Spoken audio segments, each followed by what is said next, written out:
dado término a las funciones del procurador Jorge Ramírez. Ciertamente que no se puede dejar de hablar del trabajo que ha hecho el señor Ramírez durante todos estos 3 años. No estamos en el marco de un procedimiento sancionador o una evaluación de desempeño. Hemos ejercido una atribución que las normas vigentes del sistema establecen de dar término a la designación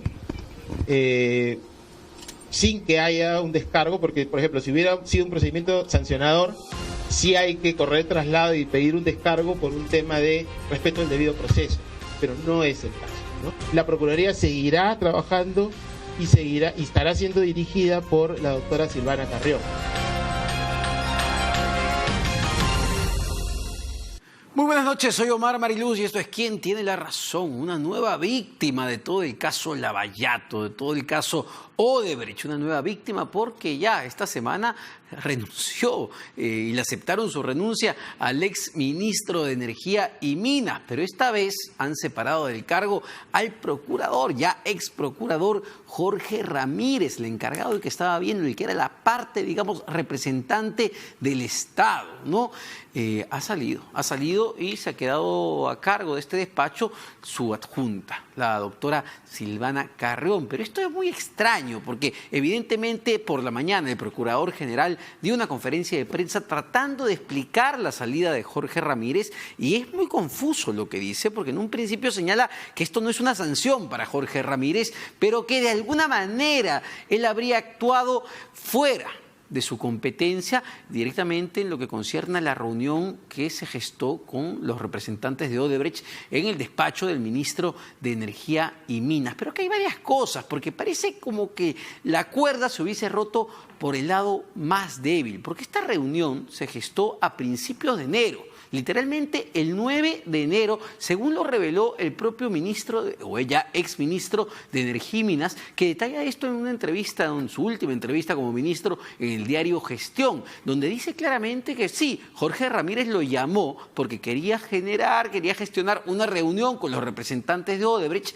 pero que la propia ministra de Justicia estaba totalmente enterada de esta reunión de principios de enero y luego le preguntan si el propio presidente del Consejo de Ministros, Vicente Ceballos, sabía de esta reunión que se sostuvo en el despacho del ministro de Energía y Minas con los voceros, con los representantes de Odebrecht. Y lo que dice el hasta entonces ministro de Energía y Minas es que todos conocían de esta reunión.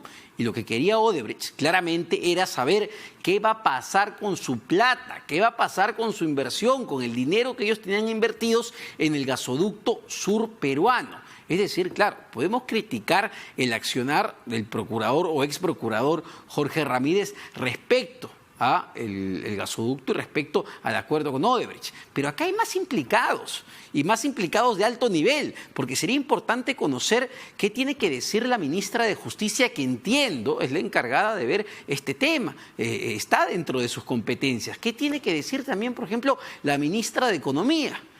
Que la entidad que va a negociar todo este tema del CIADI depende justamente de este ministerio. ¿Y qué tiene que decir sobre todo el presidente del Consejo de Ministros, Vicente Ceballos, que estaba informado de esta reunión? ¿Cómo así hemos llegado a una situación donde la constructora brasileña nos demanda ante un tribunal arbitral internacional como el CIADI y nos pide $1.200 millones? Ahora hay varias cosas que han salido, pero vamos a escuchar primero, no sé si ya lo tenemos, las declaraciones que dio temprano ya las hemos escuchado, donde hay una serie de incongruencias. Quiero presentar a Jenny Vilcatoma, excongresista de la República, pero también exprocuradora, ¿no?, que conoce muy bien de estos temas para entender qué ha pasado con Jorge Ramírez. Tú me comentabas, Jenny, fuera de la pausa, que para ti hay una serie de irregularidades que puede haber cometido Jorge Ramírez, pero esto es más grande. Así es. Bueno, buenas noches, gracias por la entrevista. Yo quiero empezar diciendo que yo llevo el orgullo de haber sido destituida del cargo de procuradora anticorrupción encargada del caso Centralita cuando habíamos descubierto este hilo conductor a Odebrecht, a la carretera Chaca-San Luis, a cómo es que se pagaban las coimas a través de Dirce Paul Varas Valverde.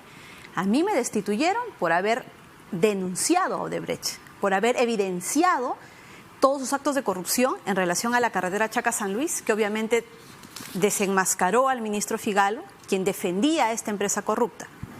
El procurador Ramírez va a llevar la vergüenza de por vida de haber sido destituido por haber defendido a esta empresa Odebrecht con una serie de actos que han empezado por suscribir un acuerdo de colaboración eficaz al margen de la norma. Él decidió pactar un monto al margen de la norma. La ley 3737 ha previsto una serie de beneficios y un fideicomiso donde tenía que depositarse el dinero de toda venta que podía hacer esta empresa de sus activos.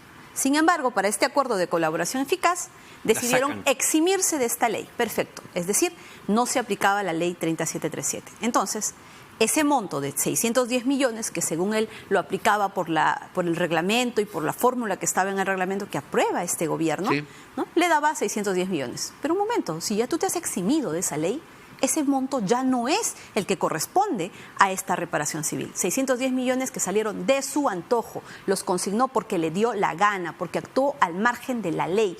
En una balanza, ¿quién se benefició? ¿El Estado o la empresa? A continuación, él decidió que esta reparación civil se pague en 15 años. No hay un solo delincuente, solamente la empresa Odebrecht y sus funcionarios, los cuales tienen este beneficio que los hace diferentes ante la ley, privilegiados ante la ley. Bueno, ha habido un enorme debate, Jenny, efectivamente, de si los montos que se aplicaron a Odebrecht eran los adecuados o no eran los adecuados. Y podríamos discutir mucho tiempo porque diríamos, ok, ¿qué pasaba si le poníamos 5 veces más, 10 veces más y quizá no había acuerdo? Y mucha gente piensa, y yo estoy entre ellos, que sí se han logrado cosas importantes a partir de la declaración de Odebrecht. Lo que no quita que lo que hemos conocido en estas semanas es poco transparente, por decirlo menos, de cómo se están llevando estas reuniones. Comparto contigo y con los fiscales y con la ciudadanía la necesidad de querer conocer la verdad. Yo me enfrento a esta empresa hace muchos años y quiero conocer la verdad y toda la verdad. Lo que yo trato de decir es que debió haberse fijado el verdadero monto, el monto real de la reparación civil, y a partir de ese momento hacer una negociación. Muy bien, si hay que ceder, si hay que reducir ese monto, pero tiene que ser en base a la legalidad, no a un monto que dices que está al amparo de una norma que finalmente tú mismo decides eximirte. Eso es lo que yo quisiera que se entienda. Pero yo quiero entender, a partir de ese momento, desde el rol que tiene un procurador, porque a mí me ha quedado una confusión enorme tras escuchar temprano al procurador general, porque él dice textualmente, esto no es una sanción para el procurador Jorge Ramírez, le agradecemos el trabajo realizado, tanto es así que se queda su adjunta, Silvana Carreón. Pero luego dice, bueno, y esto se da, o su salida se da debido a unas circunstancias donde el procurador no ha actuado dentro de los parámetros que la ley establece. Entonces, tú como procuradora, ¿cuáles son esos parámetros? Al momento de suscribir el acuerdo, no acogerse a la ley o al marco legal. Él decidió. En el desarrollo de toda la colaboración eficaz, ha actuado, por ejemplo, en etapas donde tenía que oponerse al margen de la ley. En esta última etapa en la cual se reúne con ministros para favorecer intereses de Odebrecht, yo le pregunto, ¿bajo qué marco legal actuó? ¿Dónde está el oficio con agenda en la cual se cursa las citaciones a los otros ministros para tratar un tema a favor de quién? ¿Del Estado peruano o de la empresa Odebrecht? Por eso mismo es que ya se hace insostenible la presencia de este procurador, no porque ha cometido un error, porque simplemente se ha evidenciado de tal manera que ya no hay forma de maquillar su presencia en este caso.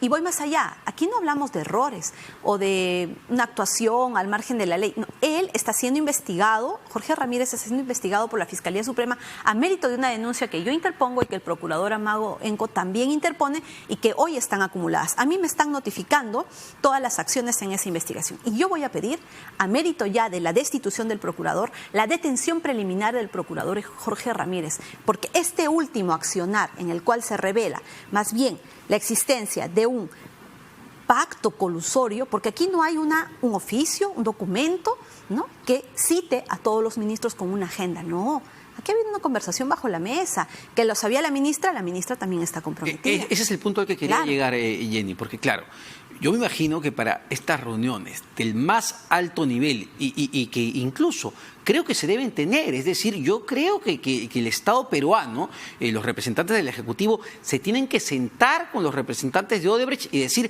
ok, ¿cómo hacemos con el gasoducto? Porque quizá mucho más caro sea ir a un arbitraje internacional. Pero me imagino que todo eso tiene sus procedimientos sus canales, y sus canales oficiales. ¿Y por qué crees que no lo hicieron pues de manera oficial? ¿Por qué? Porque aquí lo que ha resultado es un total beneficio para la empresa. Ahora nos quieren citar para conversar qué hacemos con la demanda, con el arbitraje. Un momentito, eso es extorsión, eso es chantaje, porque ya nos interpusiste el inicio de este procedimiento y ahora lo que vas a tratar de sacar la mayor cantidad de plata, la mayor cantidad de dólares del país para que, entre comillas, no nos perjudiques más. Pero hay algo más grave. ¿Te refieres para que la gente entienda, porque quizás no todos han visto lo que ha revelado el diario El Comercio hace algunos minutos, lo puso en su cuenta de Twitter, y es unas cartas a las que han tenido acceso, una carta en realidad que le envían al Ministerio de Economía y Finanzas, al licenciado Ricardo Ampuero, que es el presidente justamente de esta comisión especial que representa al Estado peruano ante controversias internacionales. Y lo que le dice Odebrecht a quien es nuestro representante ante arbitrajes internacionales es, en resumidas cuentas, que no quieren llegar a esto, que ellos quieren sentarse a conversar para ver de qué manera se puede resolver esto de una forma amistosa sin tener que acudir a el CIADI. Es lo que está diciendo esta carta. Esta es la prueba del chantaje de Odebrecht al Estado peruano. Una palabra clave que resume todo: cláusula anticorrupción. Si se hubiera aplicado la cláusula anticorrupción en su momento, no tendríamos ningún reclamo que atender. Entonces, aquí vienen las responsabilidades de quienes tenían que haber cumplido su función y no lo hicieron. Pero súmale a este contexto la realización de un proceso de colaboración eficaz, donde desde el principio se ha observado claramente, por lo menos de mi parte, con una investigación técnica y con documentos, que desde que se negociaba con el fiscal Hamilton Castro, el objetivo era llegar a enero del 2020 e interponer esta demanda. Ahora, el fiscal Hamilton Castro, en el informe, y esa es una prueba contundente que yo voy a presentar a la Fiscalía Suprema, es que el fiscal Hamilton Castro deja constancia que en aquel entonces había total libertad de hacer todas las acciones procesales en contra de Odebrecht y sus funcionarios, porque ellos habían decidido mantener un alegato de inocencia, que nunca habían cometido un solo acto de corrupción en relación al gasoducto. Claro. Pero un momentito, ¿qué pasó después? En julio del 2019, gracias a este medio ecuatoriano, se supo que efectivamente había pagos ilícitos de la constructora, ¿no?, de Odebrecht. El 21 de marzo, gracias a mi denuncia, se conocen actos de corrupción en el Ministerio Público en relación al caso gasoducto. Pero, ¿qué significa mi denuncia, además de revelar actos de corrupción de la empresa Odebrecht en gasoducto? Que podría estar operando corrupción en el Ministerio Público. Porque déjame decirte que existen dos colaboradores eficaces, uno que en el 2015 y otro que en el 2017 contaron todos los actos de corrupción, entregaron esquemas, croquis. Yo tengo de puño y letra la declaración de esas personas. ¿A qué te refieres con actos de corrupción en el Ministerio Público? Sobre gasoducto, dices. Porque desde el año 2015 había ya una colaboración eficaz que había narrado a detalle los actos de corrupción en el caso de gasoducto. El proceso de licitación. La Junta Nacional de Justicia va a iniciar, a mérito de una denuncia que yo voy a interponer, una investigación para saber qué pasó con esa colaboración del año 2015 y qué pasó con aquella otra que en el 2017 contaba que a puño y letra había entregado el esquema de la organización criminal cómo operó en el caso gasoducto. Lo que hizo mi denuncia fue recontar esos hechos. ¿Qué hizo la Fiscalía? Ni siquiera le dio un número. La fiscal Mori lo anexó sin hacer un pronunciamiento de acumulación a una denuncia anterior que era la 12-2017 a mérito de una denuncia de la doctora Ampuero. Es decir, nada caminaba. Habían colaboradores, habían denuncias, había información y nada caminaba. O sea, tú dices, solo cuando se vieron revelados. Tú dices, Jenny, que dentro del Ministerio Público nunca se quiso tocar a fondo el caso gasoducto. Por eso, existe una necesidad de iniciar una investigación por posibles actos de corrupción en el Ministerio Público. Porque lo que para mí revela toda esta información en atención a la colaboración eficaz del 2015 y del 2017 es que simplemente en el Ministerio Público no se quiso actuar, no se hizo, tenían la información suficiente para iniciar una investigación, para tomar acciones. Es por eso que en mi denuncia, que está dirigida contra 35 personas, tengo la calidad y tengo la documentación y los requisitos necesarios para plantearle al fiscal, pida al juez una detención preliminar judicial contra Marcelo Odebrecht, Jorge Barata, el señor no recuerdo el nombre de los otros bueno, pero brasileños en este momento. La fiscal Giovanna Mori, no sé qué te puedo responder, pero te dirá que se están haciendo las investigaciones, hay colaboraciones de los Graña respecto a este tema. Ya, yo voy a revelar esto a la ciudadanía. Hasta ese momento, marzo, abril, mi denuncia estaba dando vueltas. Se la asignan a la fiscal Mori y también la tiene dormida ahí. Solo cuando revienta el escándalo en el Ecuador empiezan a revivir y aparentemente a darle trámite a la denuncia 12-2017 a la cual pretenden anexar, ni siquiera acumular, porque yo denuncio a 35 personas y hago pedidos. Es más, yo he presentado los números telefónicos de los brasileños para que les puedan levantar el secreto de las comunicaciones que me los dieron, quienes eran amigos aquí, quienes jugaban tenis todos los días, quienes se comunicaban a diario con los brasileños y tramitaban todos estos actos de corrupción. En esa denuncia está. Levantaron el secreto de las comunicaciones, nunca se pronunciaron. Se pronunciaron por el pedido de detención preliminar judicial contra Marcelo Odebrecht y Jorge Barata, nunca se pronunciaron. Esa denuncia está escondida en el Ministerio Público. La pregunta es, ¿existe corrupción en el Ministerio Público? ¿Cuál es la razón por la que no se tramitó? Otro detalle importante que es muy quiero... seria, porque ¿dónde está para ti esa corrupción dentro del Ministerio Público? En la falta de tramitación de esta denuncia, pese a tener una colaboración eficaz. Por eso, directamente acusas al equipo especial. Y del 2017, no. Aquí tiene que haber una investigación para conocer a todas las personas que han podido participar y responsables que han podido tener contacto con estas declaraciones de colaboradores eficaces desde el 2015 y desde el 2017 en relación al gasoducto, que no se hizo nada. Ahora, ¿cuándo entra mi denuncia? Mi denuncia entra el 21 de marzo, en plena interpelación que yo interpuse contra el ministro de Justicia, Vicente Ceballos, por el tema del acuerdo. En el mismo desarrollo yo interpongo esta denuncia el 21 de marzo. Días antes que el acuerdo de colaboración ingresara. Es decir, si ya en mi denuncia se observaba que Odebrecht mentía, y lo dije en el Pleno, lo dije en una serie de sesiones, ese acuerdo de colaboración eficaz no se debió haber aprobado en esos términos. Solamente se han visto obligados a tramitar esta denuncia de gasoducto cuando explota el escándalo en Ecuador en relación a los pagos que existirían de la Caja 2. Y hay que aclarar, porque, claro, ellos aceptan responsabilidad en pagos ilícitos, pero la mayoría de estos pagos son a privados. No aceptan, y Odebrecht no acepta hasta el momento, sobornos a funcionarios públicos, que parece parte de una estrategia. No sabemos porque la fiscal Mori y el doctor Rafael Vela han dicho que hay un reconocimiento de culpabilidad, que no conocemos, pero que hay un reconocimiento. Con ello pretenden un poco justificar todo este escándalo. Pero yo quiero centrar algo muy importante, que ya esa colaboración eficaz no tiene sentido, porque primero dicen que no existieron actos de corrupción. Lo dejan sentado. Hay documentos donde sí consta en el informe 11 del 2018. Luego se firma una colaboración eficaz existiendo denuncias donde se evidencian que sí hay actos de corrupción.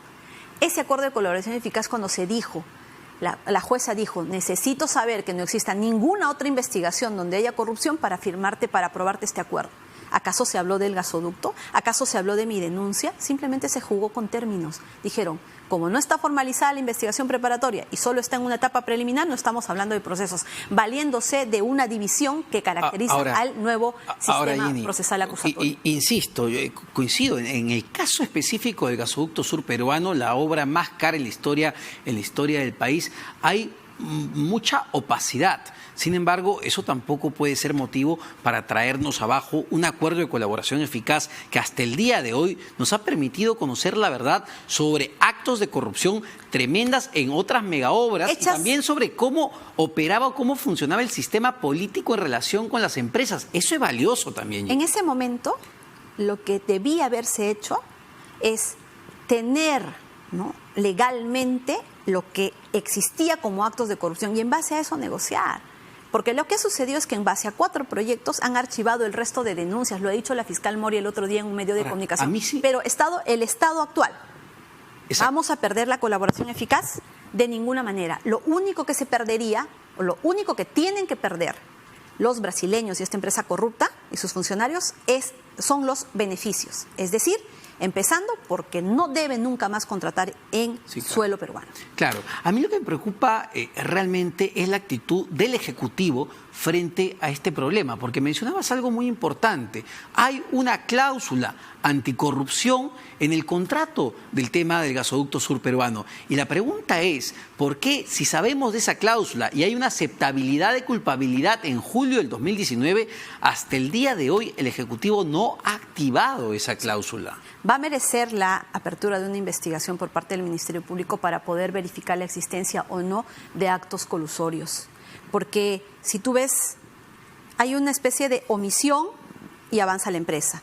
Hay una especie de pedido de la empresa y el Estado cede, pero nunca para cautelar los intereses del Estado peruano. La no aplicación de la cláusula anticorrupción, la no adopción de decisiones oportunamente para que esta situación no se vea en el ámbito contractual, amerita la investigación de todos los responsables. Tú más que nadie, Jenny, sabes que antes de ir a una etapa de arbitraje internacional hay un periodo que se lleva del trato directo, donde las partes se sientan a conversar para ver cómo se puede solucionar el problema. Pero el Estado había decidido no sentarse en el trato directo. Entonces yo le pregunto al procurador Ramírez. ¿Por qué es el tema? ¿Por qué o por cuánto él se ha sentado a conversar y ha llevado a la empresa corrupta Odebrecht a sentarse con los ministros para tener este escenario? La demanda se presentó en enero y estas reuniones datan de diciembre. Mire usted, yo he presentado el oficio 287-2018, lo muestro, lo he dirigido al presidente Martín Vizcarra. Le he pedido de todas las formas que destituya en aquel entonces, mira qué fecha, 28 de enero del año 2019. ¿Y qué le decía? Señor presidente, el procurador está actuando al margen de la ley, cámbielo. ¿Acaso no podía nombrarse a cualquier otro profesional para que pueda llevarse adelante? ¿No crees que le estamos cargando demasiada responsabilidad a Jorge Ramírez? Es decir, yo creo que sí, hay responsabilidad, pero hay otros responsables en todo esto. Hay responsables, sí. Con mayor gravedad también, pero hablamos de la responsabilidad del procurador Ramírez porque él es el representante, el único que puede participar en un proceso representando los intereses del país. Y él ha decidido prácticamente, ¿no?, dejar de adoptar acciones para defender los intereses del Estado peruano, pero sí los adoptó a la interna, convocando ministros para que se pueda materializar la interposición de una demanda en el mes de enero. Él mismo lo dijo. Es más, el ministro de Energía y Minas, antes de irse, ya les tiró dedo. Sí. ¿Qué dijo? Yo no lo hice solo. Me llamó la ministra. No. Entonces la pregunta es, Omar, con todo el respeto, sin ánimo de exacerbar ninguna posición, ¿qué hace la ministra sentada en ese cargo? ¿Qué hace el ministro, la ministra de Economía sin acción alguna frente a un caso tan grave? Y el propio Vicente Ceballos, que tenía conocimiento de estas reuniones. Tiene además conocimiento de estas reuniones y aquí te entregué la interpelación, permíteme por favor, yo la presenté el 1 de enero y se tramitó el 21 de marzo. Aquí están las preguntas en relación a esta demanda de gasoducto. Aquí se le preguntó, ¿se conoce que la empresa Odebrecht ha interpuesto demandas arbitrales recientemente? Tal es el caso de gasoducto sur peruano, en el que hay arbitrajes planteados por $2.000 millones ante el Ducado de Luxemburgo y otros $500 millones ante el Centro Internacional de Arreglos de Diferencias Relativas a Inversiones CIADI. Asimismo, se habrían interpuesto otras demandas arbitrales por más de $1.000 millones en el caso de Hidroeléctrica Chaclia y por la suma de $2.000 millones respecto a las obras de la hidroenergética Olmos y del proyecto de irrigación Chavimochic. ¿Es verdad que la empresa Odebrecht ha interpuesto las demandas arbitrales referidas por las sumas indicadas? Eso le preguntamos al ministro en aquel entonces. Perfecto, Jenny. Yo quisiera terminar diciendo es que desde que conocí al señor Nolasco en Chimbote en 2012 y me contó la gran corrupción de Odebrecht en la carretera Chaca-San Luis, en el tiempo me he dedicado a luchar contra esta empresa y he cumplido con mi labor de procuradora. Reitero, me siento orgullosa que me hayan destituido por denunciar a Odebrecht y en este caso el procurador se va porque más bien ha defendido esta empresa. También lo hice como congresista. Aquí tienen todas las acciones. A continuación voy a acudir, ya lo estoy elaborando, un pedido de detención preliminar judicial contra el procurador Ramírez. Bueno, Jenny, muchas gracias. Jenny Vilca Toma, ex congresista y ex procuradora, y sin duda también los ministros. Mucho que explicar en realidad en torno a este tema, porque como bien decía Jenny, antes de irse el ex ministro de Energía y Minas, Juan Carlos Liu, dio muchos detalles de cómo se gestó esta reunión con los ex directivos de Odebrecht en su despacho y del nivel de conocimiento que tenían nuestras autoridades, empezando por el presidente del Consejo de Ministros y la ministra de Justicia. Y acá también en medio de todo esto está metido el Ministerio de Economía. Y vamos a ver qué acciones y cómo responden la carta que ya han enviado los abogados de Odebrecht al Estado peruano, directamente a esta comisión que depende del Ministerio de Economía y Finanzas. Así que esperemos que el Ejecutivo se pronuncie, porque realmente con la salida del procurador Jorge Ramírez no es que haya acabado este tema. Nos vamos a una pausa, no se vayan, venimos con más en ¿Quién tiene la razón?